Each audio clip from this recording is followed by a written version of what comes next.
Assalamualaikum warahmatullahi wabarakatuh. Perkenalkan, nama saya Aisyah Shinaini Azhara dengan NIM 242111137 dari program studi Hukum Ekonomi Syariah.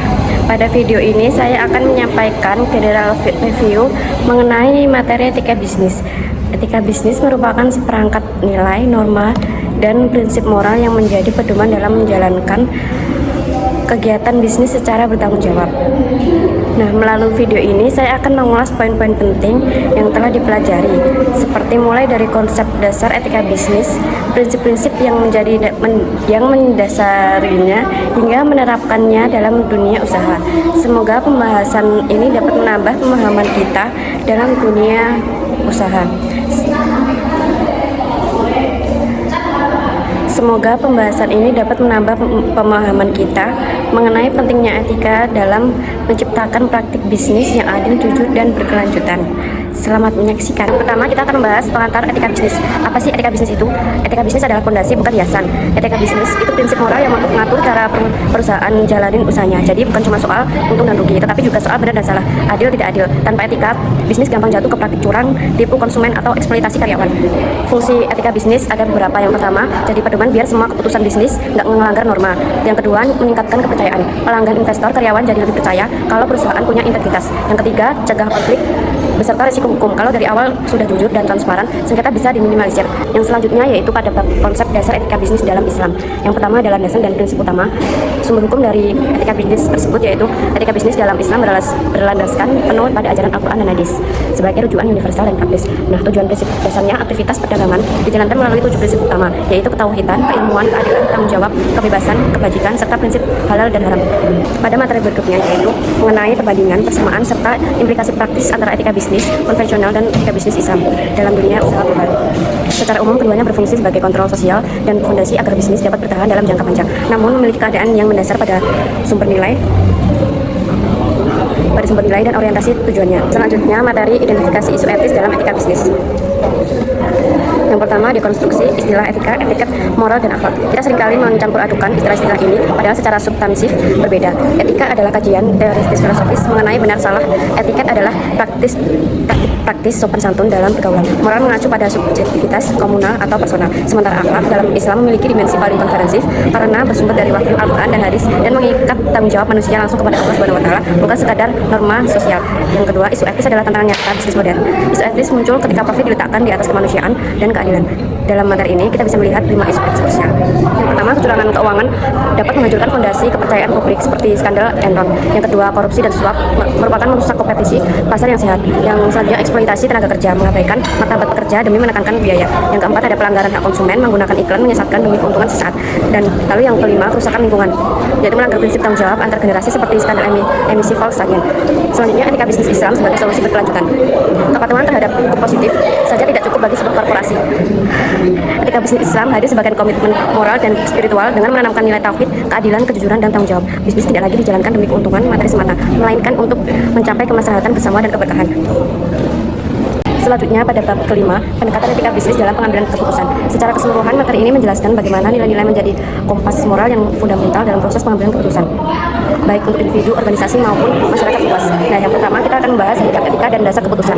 Definisinya, etika dalam pengambilan keputusan adalah cara berpikir kritis mengenai baik buruknya suatu perilaku berdasarkan nilai dan moral. Pendekatannya terbagi menjadi etika konsekuensialis atau fokus pada hasil dan dampak, dan non-konsekuensialis atau deontologi fokus pada kewajiban dan prinsip. Nah, selanjutnya ada dasar umum. Pemimpin atau individu biasanya mengambil keputusan berdasarkan kombinasi dari intuisi, rasionalitas, fakta, pengalaman, dan wewenang yang dimiliki.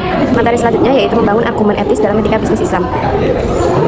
Membangun argumen etis merupakan keterampilan intelektual dan moral yang sangat krusial di tengah kompleksitas dunia bisnis modern.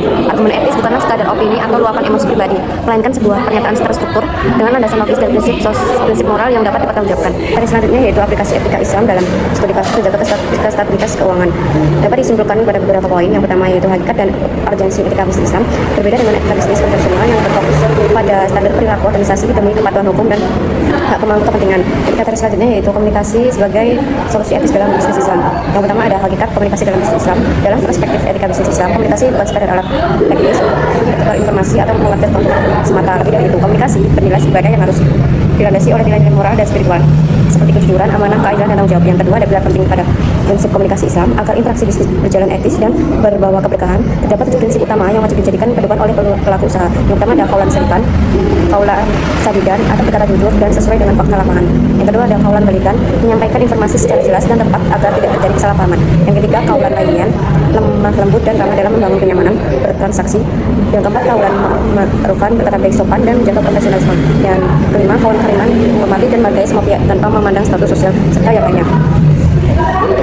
Materi selanjutnya yaitu etika bisnis Islam dari profit ke sustainability melalui sinergi etika bisnis Islam dan corporate social responsibility atau CSR.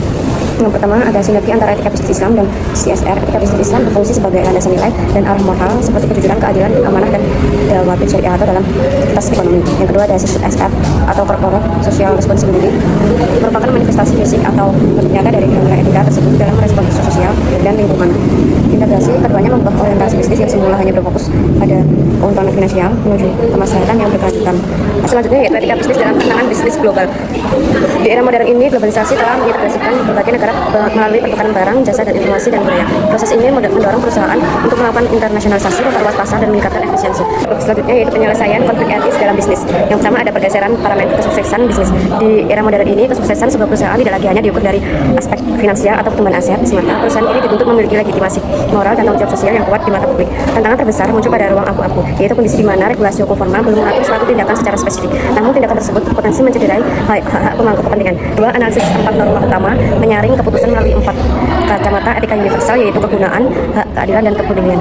Yang ketiga ada uji kelayakan keputusan, yaitu mengeksplorasi tindakan dengan risiko moral paling rendah yang tepat menjaga kelangsungan bisnis serta kehormatan moral korporasi atau selaras dengan pendekatan Marie Koy. Daripada materi tersebut, penyelesaian konflik etis dalam bisnis modern tidak dapat diselesaikan secara tuntas jika hanya mengandalkan formalitas hukum tertulis yang kaku. Diperlukan sebuah model resolusi integratif yang menggabungkan kepatuhan hukum, kode etik internal, serta kepemimpinan yang berintegritas, serta pendekatan nilai syariah atau multikultural. Dengan model ini, perusahaan tidak hanya akan bertahan secara finansial, tapi juga bertransformasi menjadi institusi yang memiliki reputasi mulia dan mendapat legitimasi moral yang kokoh serta berkelanjutan dari masyarakat. Materi terakhir yaitu tanggung jawab sosial perusahaan CSR dalam Islam. Corporate Social Responsibility dalam perspektif Islam bukan sekadar program sukarela atau strategis bisnis modern untuk mencari keuntungan semata.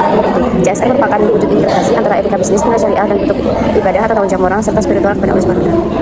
Secara garis besar, materi ini dapat disimpulkan ke dalam 3 poin utama. Yang pertama yaitu landasan filosofis dan hukum.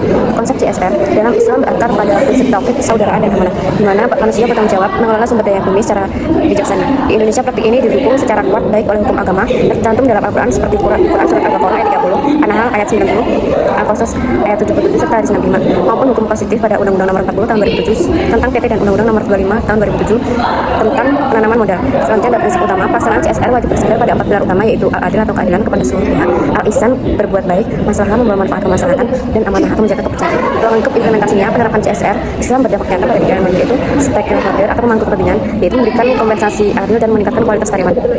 Kedua ada lingkungan, melakukan pengelolaan limbah dan penghijauan. Yang ketiga ada masyarakat, berkontribusi aktif dalam bidang ekonomi, pendidikan, beasiswa, kesehatan sosial, hingga keagamaan atau renovasi tempat ibadah. Sekian video dari saya, jika ada salah kata mohon maaf.